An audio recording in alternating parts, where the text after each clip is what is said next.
Hello out there, and welcome once again to Mage Knight Board Game. Everything you need to know about Mage Knight Board Game. This is part 5, and in this episode I'm going to be talking about the cards. Specifically the deed cards that you're going to start the game with. These are action cards that you can use.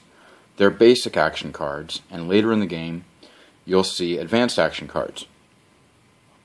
The easiest way to tell what an action card is, it's a card that has a line of text, and then it has a basic color, either blue, red, white, or green in the middle, and then another line of text below it. And these are called effects. These are things like movement, combat, or influence, and they tell you how much you get. Or you have these special cards that have a couple lines of text, and in some cases they have fine print at the bottom. But these are action cards, and at the beginning of the game you start off with 16. All 4 players are basically going to have the same 16 cards with a few minor exceptions. Since we're talking about cards, I wanted to take advantage of this and talk about sleeves. So, in some games, like I have a card here from Magic the Gathering, I use a black sleeve on the back of it so that you have an opaque color. And you can do that. You can have colored sleeves. This game I have clear sleeves, both on front and back. It's important to note that the main cards you need to sleeve are called deed cards. They're cards that have this back.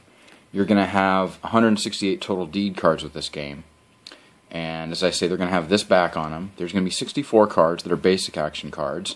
There's another 28 that are advanced action cards. Another 20 that are spells. Another 16 are artifacts. And I can't remember off the top of my head. I think there's about 40 or so wound cards. But like I said, they all have these backs. You need to have the same kind of sleeve for all of those cards. Whether they're colored or transparent, they have to be the same because you need to not be able to tell the difference when you look at the backs of the cards. So that's a bit about sleeves. These basic cards are going to do a few things for you. They're going to either provide movement, or they're going to be used in combat, or they're going to be used as interaction. And there are also a few cards here that give you healing effects and special effects. So we're going to go through what these cards mean. Just a quick bit of recap over here. We do have the Fame and Reputation board. As you can see, Arithia already has shield tokens on both the Fame at 0 and her Reputation at 0. Over here we also have the Mana Bank. I have no idea why Goldix and Norawas are hanging around the Gold Bank, but they're there. There's the dice and the crystals. And over here, this is basically what the player area is going to look like. You're going to have your Deed of Deck cards down here by the hero card, but this is pretty much what you're going to see at the beginning of the game. You're going to have your shield tokens, skill description card, your figures ready to go on the map. You have your first command token down, and the rest of your tokens are face up as unit tokens, or level tokens, to let you know what your armor strength is going to be and your hand size. And these are your skills, which you'll use later. When you turn these skills face up, the one you keep is going to go over here somewhere, face up so you can keep track of it. When you use it, you'll put it face down.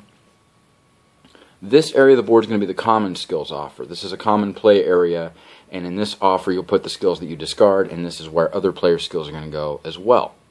And over here we have the round order token.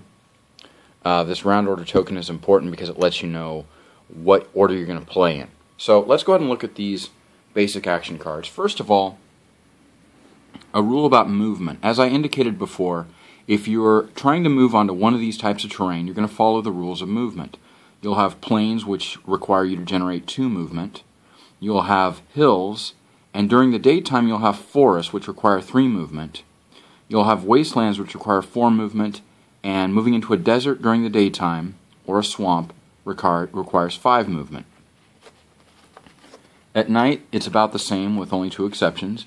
Plains are still 2, hills are 3, and now deserts are 3. Wastelands are 4, and at night forests are 5, and swamps are 5. In later games you'll be able to move into the city, and that will require 2 points of movement. So I'm going to explain right now how you generate movement. First of all, on a regular turn, you can move and then take an action, or you can stay where you are and take an action, or you can stay where you are and neither move nor take an action. You can't take an action and then move. You have to move first. So I'm going to explain how you generate movement. All players have 6 cards in their game, in their deck, that give them movement. Actually, we have a total of 7 if we count our special card, but I'm going to look at how these points are generated first. March is a card which gives you 2 points of movement. Notice it's a green card. If you charge this card with green mana, you can get 4 points of movement. And that's basically what any action card is going to do. It gives you 2 points of something, and then if you can charge that card with the special color of mana, you get 4 or 5 points. So everybody's going to get 2 copies of March in their deck. Everyone's also going to get 2 copies of Stamina in their deck. Again, both of these cards, or all 4 of these cards, will give you 2 points of movement. If you play their special effect, you get 4 points of movement. We have 2 other cards here called Swiftness, and these can be used to provide 2 points of movement. They're also combat cards, but I'll get into that in a second. 2 points of movement from any of these cards, and if you charge any of these 4 with green or blue mana, you get 4 points of movement. After you've moved, there are 2 types of actions you can normally take: combat or interaction, depending on where you are and what the circumstances are. If you're in combat, the first 3 cards in your deck are going to exclusively deal with attacking and blocking. Now, Norawas and Goldix are going to get 2 copies of a card called Rage. Tovak does as well. Arithia, Goldix, and Norawas get this card, Determination. But Arithia, instead of getting 2 copies of Rage, she gets this card called Battle Versatility instead. This is just a card that she's going to have that none of the other players are. In lieu of the card Determination, Tovak has a special card called Cold Toughness. And you can tell who gets the special card because there are portraits on there. You have Tovak here, you have Arithia on this one. Also, if you look in the upper right-hand corner, you can see that Mage Knight's logo. So that's the Tovak Wormstalker insignia, and these cards all have Arithia's insignia on here. You can also look in the upper left-hand corner and see that this is a combat card because it has, looks like crossed swords or crossed staves there. If you were to look at the movement cards, you would see a boot, because this guy's about to go marching, so you know you needed to play these cards only during the movement phase. Once the movement phase is over, you can't use these cards again. Swiftness has both movement and combat, because depending on how you're playing this card, you can either move or get combat with it. You'll notice here that it says Ranged Attack. Ranged Attack is special because Ranged Attack or Siege Attack are the 2 types of attack you can use before combat even begins. If you have enough range or siege attack total to match your opponent's armor, your opponent is immediately defeated and the combat ends. If you don't have enough range and siege attack, and at the beginning of the game you won't have any siege attack, then you have to block your enemy's attack. All 3 of these combat cards are going to give you an option to spend 2 points of block. 2 points of block there, 2 points of block there, and like I say, you would normally get 2 copies of Rage. However, Arithia has Battle Versatility, which also gives 2 points of block. You need to generate enough points of block to match the amount of your opponent's attack. If you don't have at least as many points of block as your opponent has attack, then the attack goes through at full strength and you're going to be dealt damage. If you have as many points of block to match your opponent's attack, then the attack is considered blocked, and you then skip the dealing damage phase and you go on to the phase where you attack your opponent. So if you have Rage and you did not use this effect for block 2, you now have Attack 2. This card gives you your choice between 2 points of attack or 2 points of block, as does Determination. However, if you had red or blue mana, you could charge Rage with red mana and get 4 points of attack in that phase. Also with Determination, you could charge it with blue mana and you would have had 5 points of block. When you're playing points of attack or block, you play as many cards as you can that will give you those effects. So for example, if you drew a hand, you're Arithia, and you draw a hand where you have all 3 of these cards, and you needed to generate, let's say, 6 points of block. You could charge Determination with the blue mana, and you would have block 5, and you would play either one of these two cards to give you 2 more points of block for a total of 7 block. So you'd play them like this, you'd stack them on top of each other, and then you would get a blue mana, or you would convert a crystal you had, like this.